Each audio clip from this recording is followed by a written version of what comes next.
Elio was a salesman for most of his life. He carried heavy stacks of bath towels on his back, walking up and down the streets of Rio de Janeiro, selling them. Now, bath towels was not something Elio was passionate about, nor was selling them. But it put food on the table. It allowed him to raise his children and care for his family. When Elio retired, then he felt that he was finally free to do what he had always dreamed of doing. And at 75 years old, Elio began taking ballet lessons. Now, at 80 years old, Elio is taking 5 classes a day, and he keeps up with the younger dancers, doing what he loves. He believes that it is a marvelous thing to get out of one's comfort zone and learn new things at 80. I'm sure many of you could agree with that. He has been freed and reformed. Now, Anna Robertson, she got married and dutifully stayed home raising her children, putting her family ahead of her and putting any hobbies aside. In her late 60s, she entered a dark depression when her husband died. And so in her 70s, she took up painting as a way to cope with that depression. It kept her busy. It brought her healing. It wasn't until she was 78 years old that the world began to notice her artwork, and she was nicknamed Grandma Moses. Anna began writing her memoir at 92. And if you read it, you can find how she found freedom and reformation.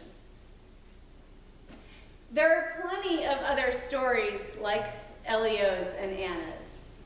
Too many to name all of them, but there is Peter Roget, who didn't really have much to do with being an English professor or anything like that, but his first thesaurus was published when he was 73 years old.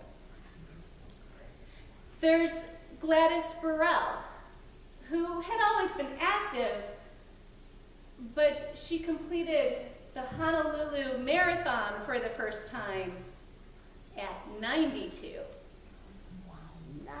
And Harry Bernstein, who had never written, except when he began to write his award-winning book, The Invisible Wall, at 93. Wow. And of course, there's Harlan Sanders, who had failed at a number of careers until he opened his first Kentucky Fried Chicken franchise at 62. All of them had been freed from the past restraints, free from being who they were told they had to be, free from the role that they had to play, free to try something new, to explore. And they were reformed. Martin Luther, this guy here, was a youngster. He was only 34 years old when his world changed. He had been a priest and a professor when he realized that the Catholic Church at the time was basically extorting the people by having them buy their way into heaven.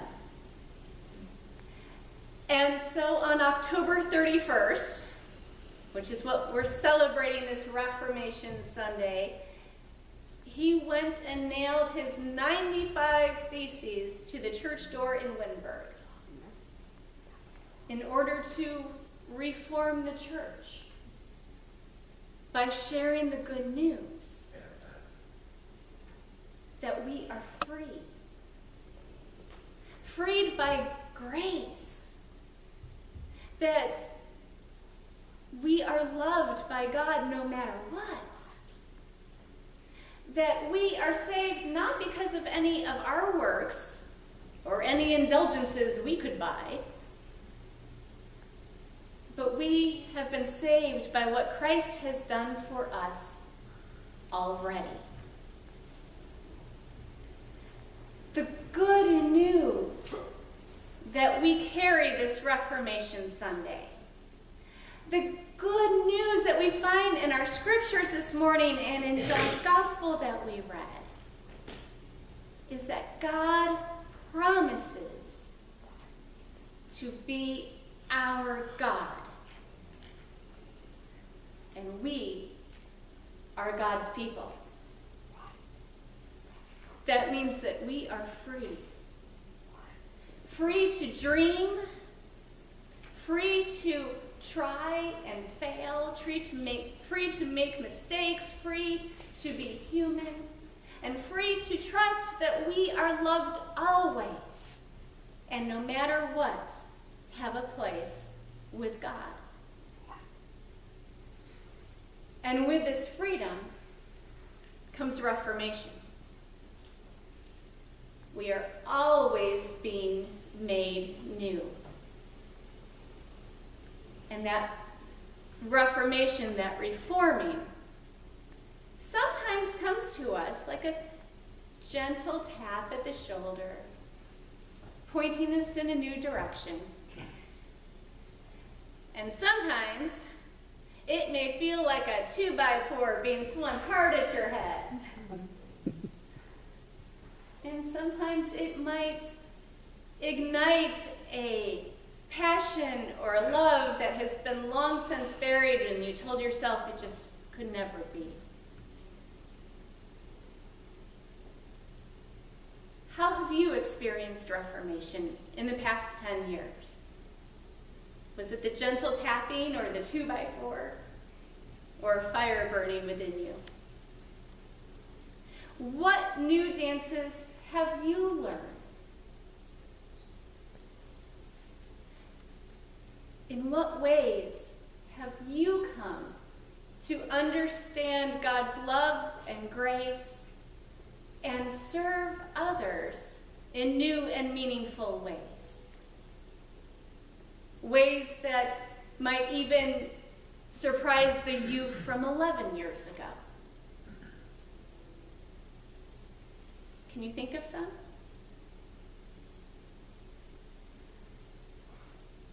In the 4 years that I've been here, I have seen reformation in so many of you.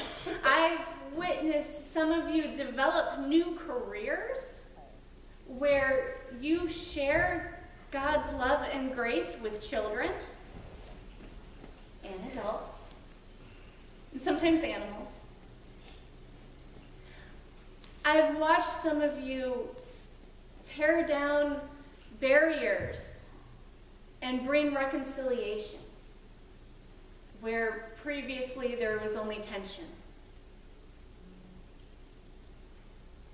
I've been inspired by some of you who have reflected thoughtfully on your perspectives and allowed your attitudes to adjust accordingly to those who in the past you would have dismissed as the other. I've cheered as some of you have worked so hard to find sobriety and continue that work one day at a time. And I am in awe of how some of you could teach classes on how to care for one's community and our neighbors across the world. Did you even notice when you were being made free and reformed? Sometimes it happens so subtly, and sometimes it's that too, by the way. On this Reformation Sunday, we hear Jesus promise that we are free. That good news tells us that you and I don't need to walk around on eggshells, always fearing God's anger and wrath, too afraid to live even. You know, that freedom means that we are invited to dance and to paint and to learn and to run and to create and to sing and to be. In our baptism, we have been reformed as beloved children of God. And each Sunday, we are again freed and reformed through confession and absolution. And when we come to the table to meet Christ in the bread and the wine,